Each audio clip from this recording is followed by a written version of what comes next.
পরিস্থিতি নিয়ে আমরা আলোচনা করব। আলোচনার জন্য আমাদের সাথে উপস্থিত আছেন ফরহাদ হোসেন। আপনাকে স্বাগত জানাচ্ছি আমাদের আজকের অনুষ্ঠানে। ধন্যবাদ হাসিনা আপা। হ্যাঁ, আপনার কাছে ১ম এই শুনতে চাই যে আসলে কি হচ্ছে? ইরানের হামলার ভয়ে খাবারের ট্রাকে করে বিমানে উঠে পালানোর কথা স্বীকার করলেন মানে এই মার্কিন যুক্তরাষ্ট্রের প্রেসিডেন্ট ডোনাল্ড ট্রাম্প। এগুলো কি আসলে উনি স্বপ্নে দেখেছেন নাকি বাস্তবে কোনো কিছু ঘটেছে বলে মনে হয় আপনার কাছে? না, এটা সত্যি ঘটনা। হুম, ঘটনাটা সত্যি এই জন্য যে হ্যাঁ, ঘটনাটা সত্যি এই জন্য যে এটা তো পুরোপুরি ন্যারেটিভ আসছে। হুম, হুম, হ্যাঁ, হুম, ন্যারেটিভ আসছে, এটা পুরাপুরি ন্যারেটিভ আসছে। হুম, হুম, ন্যারেটিভ আসছে এই জন্য। তো ন্যারেটিভটা এইরকম বলছে যে বিমানের পেছনের অংশ দিয়ে হুম। ওই দিক দিয়ে ডোনাল্ড ট্রাম্প গিয়ে একটা লরিতে করে অন্য একটা মিলিটারি প্লেনে উঠেছে। উঠে উঠে তিনি গেছেন। হ্যাঁ। হ্যাঁ হ্যাঁ মানে তুরস্ক ত্যাগ করেছেন, মানে আঙ্কারা, যেটা হুম। ন্যাটোর মিটিং হচ্ছিল। তো কি একটা সাহসী লোক! কিন্তু এত আমরা তো সাহসী শুনেছি যে উনি মানুষের। প্লেন চেঞ্জ করেছেন। আজকে হঠাৎ করে উনি বলছেন যে উনি লরিতে উঠে গেছেন। মানে প্লেনেও উঠে সাহস পান নাই তখন। প্লেনে ওঠার পরে যেটা হয়েছে, প্লেনে ওঠার হুম, পরে একটা ইন্টেলিজেন্স রিপোর্ট আসছে। হুম, ইন্টেলিজেন্সের রিপোর্টটা এই ছিল যে ট্রাম্পকে ইরানিরা গুপ্তঘাতক লাগিয়েছে হত্যা করার জন্য তুরস্কে। আর আপনাকে হুম, একটা কথা বলে রাখি, তুরস্কের সাথে কিন্তু ইরানের বর্ডার আছে। এটা কিন্তু হুম, করতে হুম, হবে, হুম, তুরস্কের সাথে ইরানের কিন্তু বর্ডার সীমান্ত আছে। তো হুম, সেইটাতে হুম, আর ডোনাল্ড ট্রাম্প বেশি ভয় পেয়ে গেছে যে সীমান্তবর্তী তো ইরান, ইরান তো কাছে। তো হুম, বোধহয় এটা সত্যি হইতে পারে, তাই উনি তাড়াতাড়ি কি করেছেন যে অন্য বিমানের পেছন দিক থেকে বের হয়ে গিয়ে আরেকটা লরিতে, একটা স্পিডি লরিতে উঠে গিয়ে আরেকটা মিলিটারি প্লেনে উঠে তখন আমেরিকা এসছে। এটা তার হুম, ওই যে হুম, এখন নিজের জীবনের জন্য এত মায়া, নিজের হুম, জীবনের এত মূল্যবান, নিজের জীবন এত মূল্যবান, তাইলে অন্যান্য মানুষগুলো যে প্রতিদিন এই আক্রমণ করে হত্যা করছে তাদের জীবনের কোনো মূল্য নাই। মানুষের সেটাই। জীবন যে কত মূল্যবান, আর জীবন আশঙ্কা দেখা দিলে কতটা ভয় মানুষ ভীত হয়, এটা ডোনাল্ড ট্রাম্প তো নিজে অভিজ্ঞতা অর্জন করলো এই নেটো মিটিং এ গিয়ে, যখন he has got a very intelligence report that someone was coming to kill him, and that is why he had to change the flight, তাই না? হুম, তো এখন তো বুঝতেই পাচ্ছেন যে হুম, ট্রাম্প আরেকটা জিনিস হয়েছে, আব্রাহাম লিঙ্কন, যেটা বিগেস্ট রংপুর। ড্রাফট, হুম। হ্যাঁ সেখানে সেনা বিদ্রোহ হয়েছে এবং সেখানে বোধহয় 7 জন বোধহয় নিহত হলো, 7 জন ৭ জন যতদূর নিহত মনে হয়েছে। পড়ে। হ্যাঁ। নিজেদের মধ্যেই নিজেদের কেন এই বিদ্রোহ? মানে না, অনেকদিন এটা তো তারা, বিদ্রোহ আমরা হচ্ছে লাস্টে যে মনে হয় আলোচনা করেছিলাম ২০৮ না ২০৪ দিন তারা ওইখানে আছে। পরিবারগুলো একটু আতঙ্কের মধ্যে আছে। 204 থেকে 8 দিন ছিল। আসলে এতদিন হুম, সমুদ্রে থাকাতে তাদের মানসিক বৈকল্য তৈরি হয়েছে, হুম, মেন্টাল ডিসঅর্ডার তৈরি হয়েছে, এবং সেই হুম, মেন্টাল ডিসঅর্ডার থেকেই পরস্পরের মধ্যে ওই খুনসুসি হওয়াতে বড় আকার ধারণ করে। আমি শুনেছি 7 জন মারা গেছে। আপনার রিডিং এ, আপনার রিপোর্টে কত আসছে দেখেন তো? ৭ সাত জনই, জন ৭ মারা জন গেছে। হ্যাঁ, ৭ জন মারা গেছেন। হুম, হ্যাঁ, 7 জন মারা গেছে, এটা কিন্তু ভয়ানক। এটাকে বলা হুম, হয় আপনার সেনা বিদ্রোহ। হুম, হুম, এটা হুম, মেরিন সেনারা বিদ্রোহ করেছে। এটা তো মেরিন সেনাই, জাহাজের ভিতরে যারা থাকে, এই মেরিন সেনা বিদ্রোহ, এটা কিন্তু মারাত্মক। ভারতে একবার বোম্বেতে সেনা বিদ্রোহ হয়েছিল না, নৌবাহিনী নৌ বিদ্রোহ হয়েছিল, নৌবাহিনীর হুম, মানে সৈন্যদের মধ্যে বিদ্রোহ হয়েছিল। It was a huge problem, the British government had to face it. তো সেই জন্য এই সেনা বিদ্রোহ কিন্তু ইট ইজ এ সিগন্যাল, এটা মেসেজ আমেরিকান গভর্নমেন্টের প্রতি, ডোনাল্ড ট্রাম্পের প্রতি। মেসেজটা খুব ক্লিয়ার যে আমরা আর যুদ্ধ চাই না, আমরা অতিষ্ঠ এই যুদ্ধ করতে হুম, করতে। হুম, কোনো ফল হুম। আসছে না, যুদ্ধের কোনো রেজাল্ট আসছে না, এবং যুদ্ধ যে কবে শেষ হবে সেটাও আনসার্টেন। তখন এবং সৈনিকরা অন্তত ওদের পক্ষে তো আর ফ্রাস্ট্রেটেড হয়ে যুদ্ধে যাবে। যেতে সম্ভব না। মানে মার্কিন যুক্তরাষ্ট্রের পক্ষে তো সেখানে তো তাদের আরো ডিপ্রেশন কাজ করছে। অনেক ডিপ্রেশন কাজ করছে। তারপরে অনেকেই ধরেন এইখানে দেশ ছেড়ে আসছে, ভাল লাগে না। সমুদ্রের মধ্যে কতদিন, যত বড় এয়ারক্রাফট হোক না কেন, এটা তো একটা নির্দিষ্ট গন্ডি, সবকিছু মিলে। আর হুম, সবচেয়ে বড় মেসেজটা হলো আমেরিকানরা আর যুদ্ধ চায় না, সৈন্যরাও যুদ্ধ চায় না। কারণ যুদ্ধ হুম, কখন শেষ হবে, যুদ্ধ যে হুম, কখন শেষ হবে এটার কোনো নির্দিষ্ট সময়সীমা দেখছে না তারা, কোনো হুম, লাইন বাউন্ডারি নাই কখন শেষ হবে, হুম, বুঝতে পেরেছেন? যার জন্য হুম, সৈনিকদের মধ্যে এক ধরনের উৎকণ্ঠা থেকে আর চরম হতাশা, এই হতাশা থেকেই এই বিদ্রোহ থেকে সংঘাত, এই সংঘাত থেকে 7 জনের প্রাণ গেল। ট্রাম্পকে হুম, এখন রিট্রিট করা উচিত। Donald Trump should have retreat, মানে রণে ভঙ্গ দেওয়া উচিত। আর না, যথেষ্ট, এনাফ ইজ এনাফ, হুম। যথেষ্ট। আবার দেখেছেন বাবুলাল মান্দেও তো সশস্ত্র বিদ্রোহীদের হামলা হয়েছে এবং সেখানেও আহ, হ্যাঁ, এটা আমরা পাকিস্তানের। স্কুলে বাব আল মানদেব, যেটা লোহিত সাগরের হুম, প্রণালী, তো সেইখানে হামলাটা হয়েছে একটা ইজিপশিয়ান জাহাজের উপরে। হুম, হুম, এই ইজিপশিয়ান জাহাজটার নামও আমি কিন্তু লিখেছিলাম। হুম, ইজিপশিয়ান একটা জাহাজ, জাহাজটার নাম পেয়েছি, জাহাজটার নাম হলো তিহামা।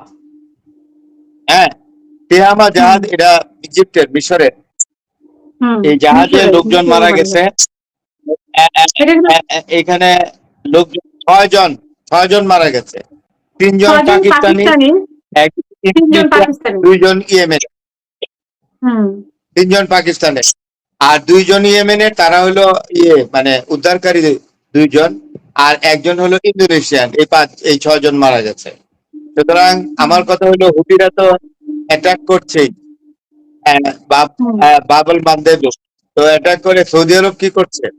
সৌদি আরব না মিলিটারি অ্যালায়েন্স করলো, একটা চুক্তি সামরিক অ্যালায়েন্স করছে না দুই দেশের হ্যাঁ, সঙ্গে, হ্যাঁ, পাকিস্তান হুম, আর তুরস্কের সঙ্গে, what the two countries are doing and what these hmm, military alliance are doing, defence alliance কি করছে? কিছুই না। আমি আপনাকে বোধহয় এই লাস্ট বলছিলেন। ইয়ারটাতে বলেছি, আজকের আগেরটাতে, যে এই ধরনের অ্যালায়েন্স হলো 0+0+0=0। এখন হুম, হাতে হুম, নাতে হুম, প্রমাণ পাইলেন, no hmm, action is coming exactly to hmm, deter this sort of attack from Saudi Arabia or this military, so-called military alliance, consisted of 3 countries like Saudi Arabia, Pakistan and Turkey। কোনো কাজে আসে না এবং আসবেও না। এগুলো হলো তুরস্ক, বসে পাকিস্তান ফাইভ এবং স্টার সৌদি আরব চুক্তি কোনো কাজে বিলাপ। আসেনি। পাকিস্তান, সৌদি আরব, তুর্কি কি করছে? They have been doing hmm, nothing and they are not capable enough to do anything। আমি আপনাকে আরেকটা জিনিস বলে রাখি, হুতিরা খুব দিনের পর দিন খুব শক্তি অর্জন করছে এবং তাদের কাছে হুম, আধুনিক ওয়েপন, যেগুলো ইরান ব্যবহার করে আমেরিকার বিরুদ্ধে, ইসরায়েলের বিরুদ্ধে, যেমন ড্রোন আছে, তারপরে আপনার আছে, মিসাইল, ব্যালিস্টিক মিসাইল আছে ওদের হাতে, সাংঘাতিক ধরনের এবং অত্যন্ত ক্ষিপ্রগতি সম্পন্ন। আর হুতিরা যারা যুদ্ধ করে এগুলো, এরা ওয়েল ট্রেইনার, হুতির বিদ্রোহীরা। তো সুতরাং ইরানকে আমি আগেই বলেছি যে ইরানকে আমেরিকা কিছুই করতে পারবে না। ইরান কিন্তু যুদ্ধটা একা করছে না, এখানে প্রক্সি আছে 3টা, হুতিরা হুম, আছে, হামাস আছে, হিজবুল্লাহ আছে। হিজবুল্লাহরাও অনেক স্ট্রং। এখন হুম, আহ, আহ, আহ, এখন আপনার ইসরায়েল কিন্তু খুব মারাত্মক সমস্যায় পড়েছে। ইসরায়েল হুম, এখন, হুম, আমেরিকার শক্তির উপর ইসরায়েল খাড়া হয়ে থাকে।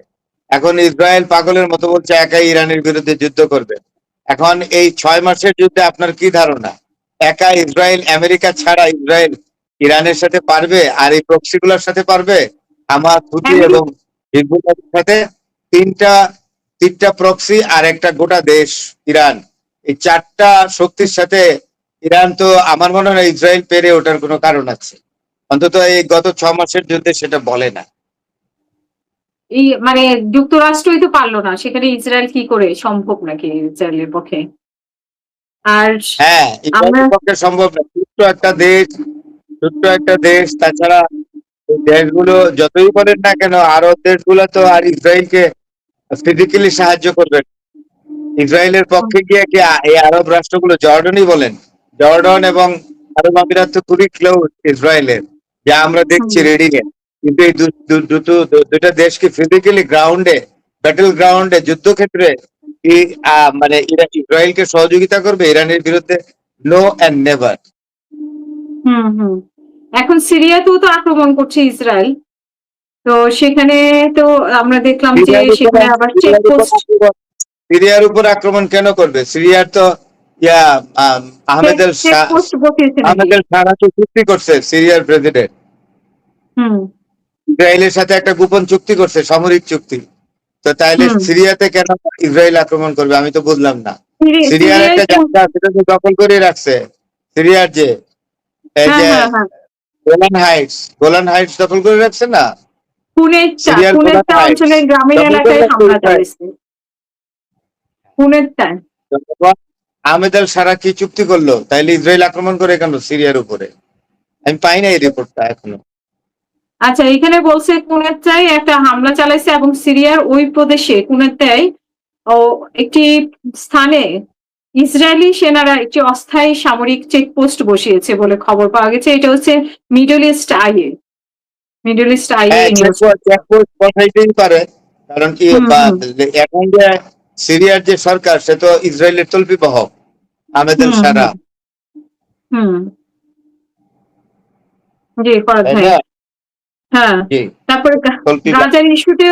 গাজার ইস্যুতেও তো আমরা দেখতে পাচ্ছি নেতানিয়াহুকে দোষারোপ করছে যে উনি বলছে যে এটা নেতানিয়াহুর দোষ, এরকম বলছে। এখন কি আসলে সেরকমই হবে কিনা যে একজনের দোষ আরেকজনের ঘাড়ে দিয়ে বাঁচা যায় কিনা?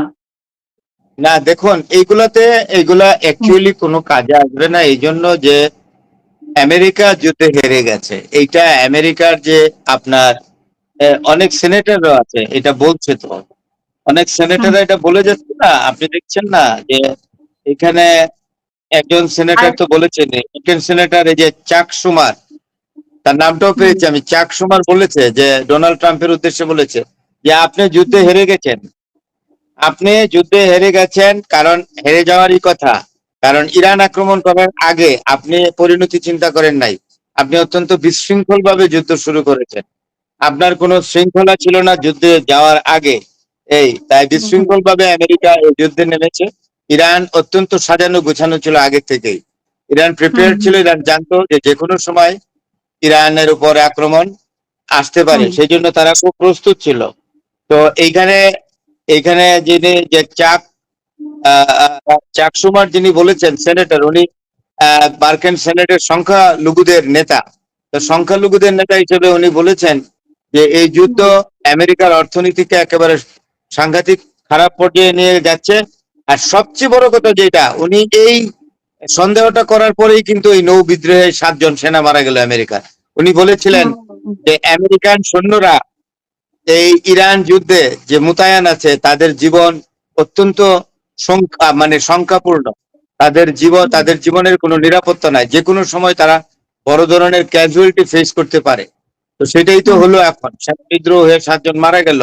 ভদ্রলোক তো গতকাল বোধহয় বা পরশুদিন এই মন্তব্যটা করেছেন, তার এই মন্তব্য মন্তব্য করেছে। তো সঠিক হয়ে গেল। হ্যাঁ, চাক হুম সুমারের মন্তব্য সঠিক হয়ে গেল। আরো কয়েকজন সেনেটর, মোটামুটি সেনেট হুম এবং কংগ্রেস আর যুদ্ধ এখন চায় না। যাই বলেন না কেন, এখন কিন্তু ডোনাল্ড ট্রাম্প এটা নিজের ইগোর উপরে নির্ভর করে এটা চালিয়ে যাচ্ছে। তার নিজেদের লোকজনের মধ্যে পিট হ্যাগসেটের সাথে ট্রাম্পের এখন মতবিরোধ হয়, প্রায় কথা কাটাকাটি হয়ে যায়। হ্যাঁ, হুম পিট হ্যাগসেট বলে আমি একজন ঘৃণিত ব্যক্তি হয়ে গেছি আপনার জন্য, এই এখন ডিফেন্স মিনিস্টার আমি, আপনার জন্য আমি একজন ঘৃণিত ব্যক্তি হিসেবে বিশ্বে পরিচিত হইলাম। এই যুদ্ধের হুম আমাদের কি দরকার, সেটা বন্ধ করে ফেলা উচিত। এবং আপনি তো জানেন জেনারেল ড্যানকেন, যিনি হুম আমেরিকার চিফ অফ স্টাফ চেয়ারম্যান, উনি তো বলেছেন যে we should get rid of this war hmm very hmm hmm promptly, তাড়াতাড়ি, অ্যাজ সুন অ্যাজ পসিবল। এই যুদ্ধ থেকে আমাদের চলে আসা উচিত, যুদ্ধ, তা না হলে পরিস্থিতি খুব খারাপের দিকে যাচ্ছে। এবং আপনি কি দেখেছেন যে আইআরজিসির মানে একজন কমান্ডার রেজা নকদি, তিনি বলছেন যে মার্কিন বাহিনী, যে সামরিক বাহিনী এত দুর্বল সেটা আমরা আগে বুঝিনি, এখন বুঝতে পারছি। না, এটা উনি বলেছেন, উনি বলেছেন যে মার্কিন সেনারা যা আহামরি কিচ্ছু না, এটা আমরা হুম বুঝি নাই হুম যে মার্কিন যুক্তরাষ্ট্র এতই দুর্বল যুদ্ধে। তাই বুঝতেই হুম পারছেন, হুম তো Iran has already started under estimate করতে আন্ডারস্ট্যান্ড করে আমেরিকা। ফেলছে। বুঝতে পেরেছেন? এই হুম কথাটা কিন্তু কম না, যে আমরা তো বুঝতেই পারি না যে এত দুর্বল। আমরা তো ভাবতাম যে হ্যাঁ মহামহিম, বিশাল ব্যাপার, কিছুই না। হুম আর যুক্তরাষ্ট্র ইরানের আলোচনায় যে ফেরাতে চাচ্ছে পাকিস্তান, আবারও জোরালো তৎপরতা চালাচ্ছে, এটা কি আসলে হবে নাকি আর? অ্যাকচুয়ালি শোনেন, আমি একটা কথা বলি, হুম ডোনাল্ড ট্রাম্প যে ভুলটা করেছে, যেই সমস্যার সমাধান হতে পারতো কূটনৈতিক ভাবে, সেই হুম সমস্যার সমাধান ডোনাল্ড ট্রাম্প চাচ্ছে জোরপূর্বক ভাবে করা, সামরিক ভাবে। এটাই তার ভুল। আলটিমেটলি দেখেন আলোচনার টেবিলেই যাবে দুই দেশ। Both the hmm countries like China and America will go to the negotiating table and will bring out a particular solution to the disputing issue going on between the two countries. No doubt. হুম তো আলোচনা শেষ পর্যন্ত যতই মারামারি হ্যাঁ, কিন্তু আলোচনায় তো একবার সেটেল হয়েছিল। আপনি যেটা বলেছেন যে ওই চুক্তির খসড়া চুক্তির কিছুই হবে না, সবাই স্বপ্ন দেখছে যে হয়ে গেছে, এই চুক্তি হয়ে গেছে, কোনো আর কোনো যুদ্ধ হবে না, কিন্তু সে এসে তো লাগালোই। কিন্তু আপনার কথাগুলোই শেষমেশ ঠিক হয়। আপনি শুরু থেকে বলছিলেন যে খসড়া হওয়ার আমি পরে যেটা একটা কথা বলি হুম পরিষ্কার ভাবে, সে এখন সমস্ত 14টা 15টা এইসব শর্ত বাদ। এখন হুম ইরান পুরাপুরি কয়টা, মাত্র 4টা বোধহয় শর্ত দিয়েছে। এই 4টা তিনটা না শর্ত আমি চারটে শর্ত দিয়েছে। হ্যাঁ, এটা হ্যাঁ একদম ছোট করে নিয়ে আসছে, বলে যে এত কিছুর দরকার নাই। 1 নম্বর, হুম হুম ইরানের পারমাণবিক ব্যাপারে একটি কথাও আমেরিকা বলতে পারবে না, হুম বলে দিয়েছে ইরান। 2 নম্বর হুম বলেছে আরোপিত নিষেধাজ্ঞা যেটা ইরানের উপরে আমেরিকা করে আসছে, এটা যত হুম অবিলম্বে এই নিষেধাজ্ঞা উঠাতে হবে। পারস্য উপসাগর থেকে যে নেভাল ব্লকেড, সোকল নেভাল ব্লকেড আমেরিকার, এটা উঠিয়ে নিতে হবে এবং মার্কিন হামলায় যে ক্ষয়ক্ষতি হয়েছে সেইগুলোর এই ক্ষয়ক্ষতির ক্ষতিপূরণ দিতে হবে। বাস, আর কিচ্ছু নাই। কারণ মেজর জিনিস দুইটা ইরান বলছে এই জায়গায় কথাই বলা যাবে না। একটা হলো 1 নম্বর হলো নিউক্লিয়ার ইউরেনিয়াম, এটার উপরে কোনো কথা বলতে পারবে না। Iran will be Iran will be at liberty to promote nuclear, to promote the uranium, এখানে কোনো কথা বলা যাবে না। আর হরমুজের ব্যাপারে কোনো কথা ইরান আমেরিকার সাথে বলবে না। ইরান কথা বলবে ওমানের সাথে, কারণ ওমান উপসাগরের সাথে পারস্য উপসাগর দুটো সঙ্গম স্থল এবং তারা আংশিকভাবে মালিক হরমুজ প্রণালীর ওমান। তো ওমানের সাথে কথা বলবে, আমেরিকার সাথে কথা বলবে কেন? আমেরিকা 1000 মাইল দূরের দেশ। হুম তাই হুম সেটা হুম বলে দিয়েছে যে হরমুজের ব্যাপারে আগে আলোচনা হোক, শান্তি আসুক, যুদ্ধ শেষ হোক, তারপরে চিন্তা করে দেখা যাবে যে আমেরিকাকে আমরা হরমুজ প্রণালীর নিয়ম অনুযায়ী ব্যবহার করতে দিব, তবে ইসরায়েলকে দিব না। এটা হলো গোপন হুম খবর। হুম ইসরায়েলকে দিবে আরেকটা না জিনিস, হরমুজ। হরমুজ ইরানকে দিবে না, সেটাই। কিন্তু এটাই এখন এবং চারটা শর্ত হুতিরা বলেছে, হুতিরা ওই দিক থেকে আপনার বাব আল মানদেব কন্ট্রোল হুম করে। হুতিরাও বলছে যে এই দিক দিয়ে ইসরায়েলের কোনো জাহাজ আমরা যাইতে দিব না। তাইলে হুম কিন্তু হুম হুম নেভাল ব্লকেট তৈরি হচ্ছে ইয়ার জন্য, আপনার ইসরায়েলের হুম জন্য। এবং আমেরিকা এই যুদ্ধে আর জিততে পারলো না, সোজা কথা। তাইলে আমেরিকা তো ইসরায়েলের উপরে যদি নিষেধাজ্ঞা দেয় ইরান হরমুজ ব্যবহারের ক্ষেত্রে, তাইলে আমেরিকা তো আর সেটা ছোটাতে পারবে না, কারণ আমেরিকার প্রতি ইরানের ভয় এখন কমে গেছে, নাই বললেই চলে।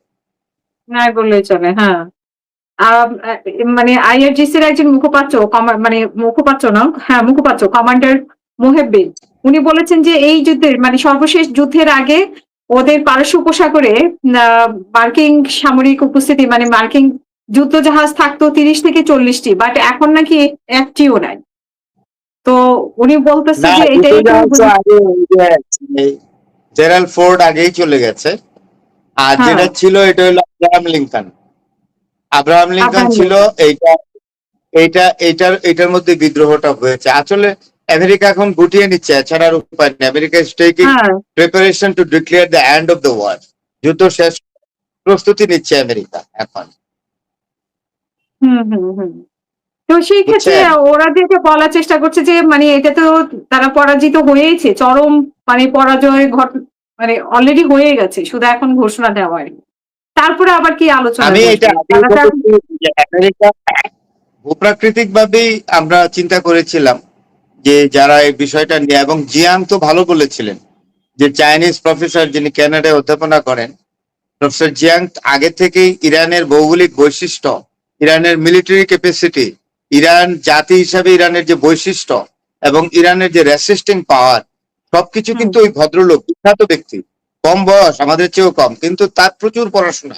তখনই উনি প্রেডিকশন দিয়েছিলেন যে একটা যুদ্ধ হবে, আমেরিকা যুদ্ধে যাচ্ছে বলে, এই যুদ্ধে আমেরিকাকে নামাবে ইসরায়েল এবং এই যুদ্ধে আমেরিকা হেরে যাবে।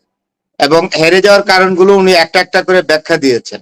তো সেটা আমরাও তার যুক্তির সাথে একমত পোষণ করে, আমিও বোধহয় প্রথমেই বলেছিলাম যে ইরান কিন্তু যুদ্ধে জিতবে এবং আমেরিকা হারবে। এই জন্য আমাকে ফেসবুকে অনেকেই মানে নেগেটিভ মন্তব্য করেছেন, আমার পার্সোনালি করেন নাই, তারা হয়তো হুম, এইভাবে করেছেন যে আপনি কিভাবে জানেন ইত্যাদি ইত্যাদি, হেরে যাবে, অনেকেই বলেছেন আর কি।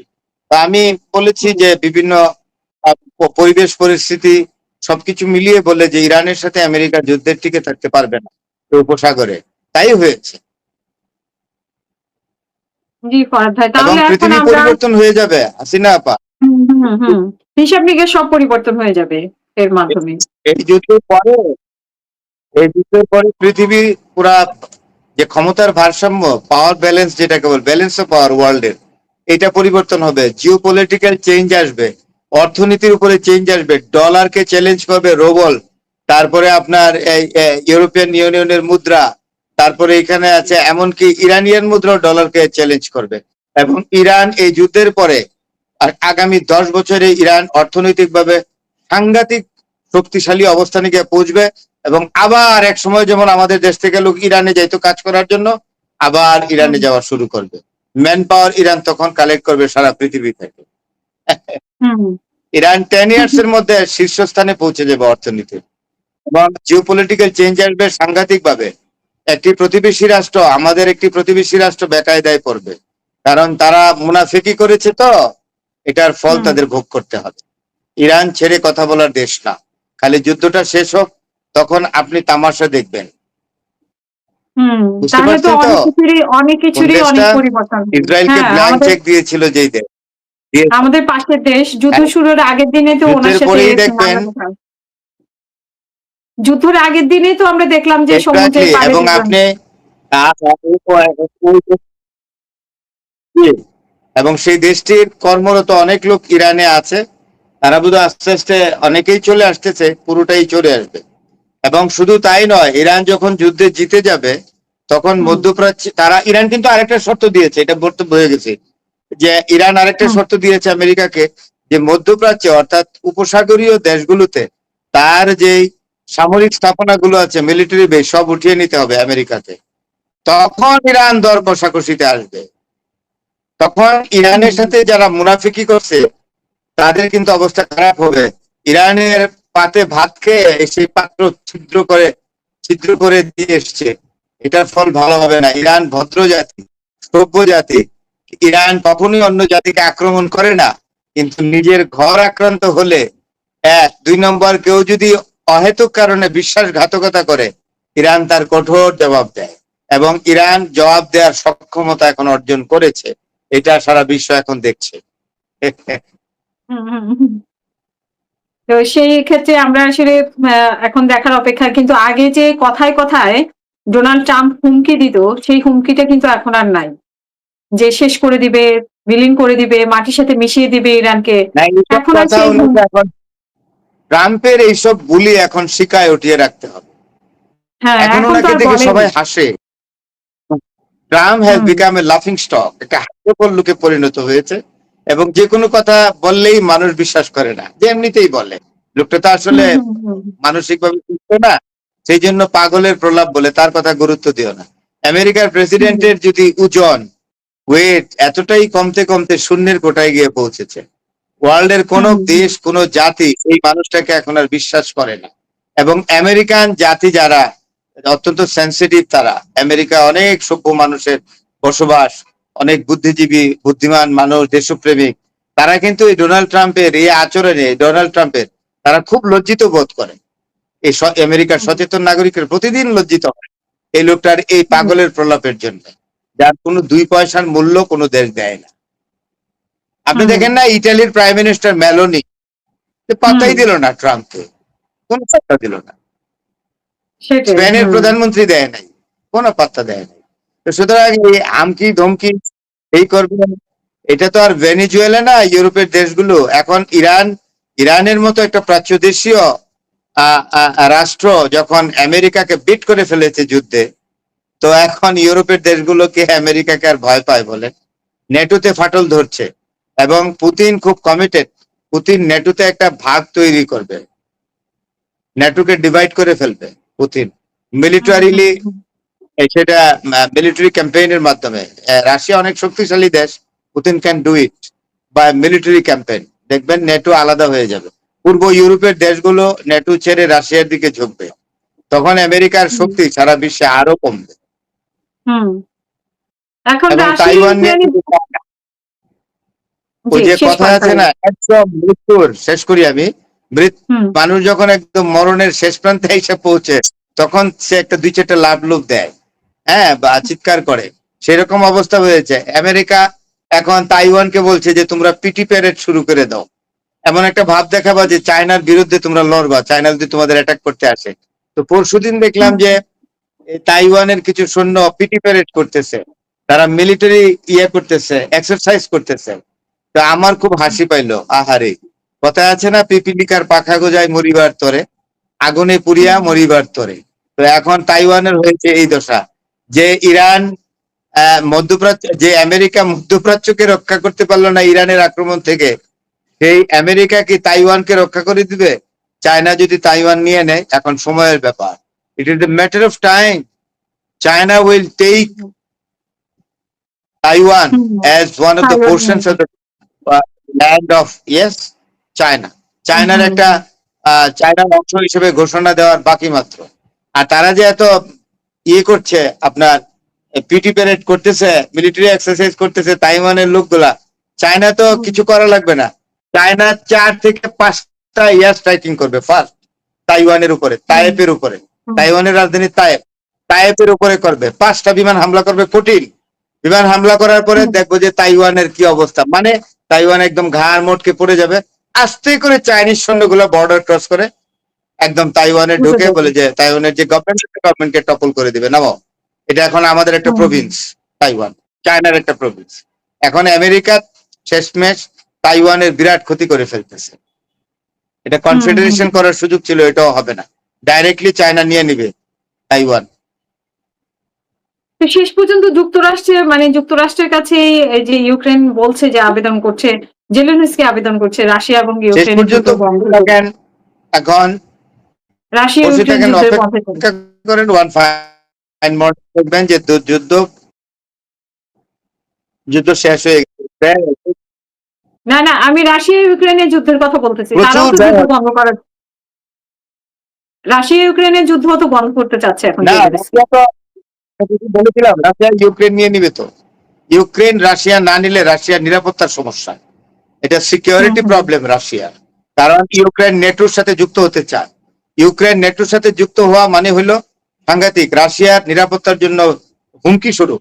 তাই পুতিন এটা নিয়েই নিবে, অলরেডি নিচে, তো 3/1 তো রাশিয়ার দখলে এখন আপনার ইউক্রেনের, এবং ইউক্রেন পুরোটাই নিয়ে নিবে। জেলেনস্কিকে নির্বাসনে যেতে হবে, জেলেনস্কি তো হোয়াইট হাউস খোলাই আছে, ফ্লাই করে হোয়াইট হাউসে চলে যাবে ডোনাল্ড ট্রাম্পের কাছে, ট্রাম্প না থাকলে অন্য প্রেসিডেন্টের কাছে, অর্থাৎ আমেরিকার শরণাপন্ন হতে হবে তাকে, তার দেশ ছেড়ে দিতে হবে। আমি বলে রাখলাম, দেখবেন পুতিন নিয়ে নিবে আপনার ইউক্রেন, আর চায়না নিয়ে নিবে তাইওয়ান।